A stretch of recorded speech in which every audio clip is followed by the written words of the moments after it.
క్రైస్తవ సోదర సోదరీమణులకు, మిత్రులకు అందరికీ క్రీస్తు జన్మదిన శుభాకాంక్షలు.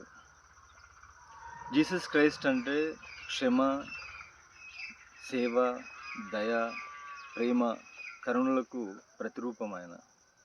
ఈరోజు ఆయన జన్మదిన సందర్భంగా ఆయన పైన మాట్లాడదాం అనుకుంటున్నాం. ఆది అందు వాక్యం ఉండెను, ఆ వాక్యం దేవుని యొద్ద ఉండెను, ఆ వాక్యమే దేవుడై ఉండెను, సమస్తము దీని ద్వారానే కలిగెను, కలిగినదేది కూడా అది లేకుండా కలగలేదు అని స్టార్ట్ అవుతుంది.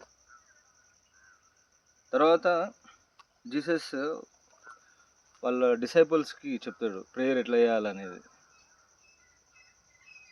అంతకుముందు ఉండే ప్రేయర్ ఈయన వచ్చిన తర్వాత అన్నిటిని స్ట్రక్చర్గా చేసిండు. పరలోక రాజ్యమందున్న మా తండ్రి, నీ నామము పరిశుద్ధపరచబడుగాక, నీ రాజ్యము వచ్చునుగాక, పరలోకమందు నీ చిత్తం నెరవేరినట్టుగానే భూమి మీద నెరవేరునుగాక, మా అనుదిన ఆహారము నేడు మాకు దయచేయము, మా రుణస్థులను మేము క్షమించినట్లుగానే మా రుణములను క్షమించుము, శోధనలోకి తేక దుష్టుని నుండి మమ్మల్ని కాపాడుము, రాజ్యము, బలము, శక్తి నువ్వే అయి ఉన్నావు తండ్రి, ఆమెన్ అనే విధంగా ప్రేయర్ ఇచ్చిండు ఆయన. తర్వాత జీసస్ చాలా ఎర్లీ ఏజ్ నుంచే, అంటే నాకు తెలిసినంత వరకు ఏ మాస్టర్ కూడా అంత ఎర్లీ ఏజ్లో ట్రూత్ గురించి మాట్లాడలేదు. ఈయన 12 years ఏజ్ ఉన్నప్పుడే జెరూసలేంలో అక్కడున్న బోధకులతో మాట్లాడుతుంటాడు. ఆ టైంలో ఈయన గురించి వెతుకుతుంటారు. చిన్నపిల్లాడు కదా, 12 years, ఎక్కడ వెళ్ళిపోయాడు జీసస్, ఎక్కడున్నారని.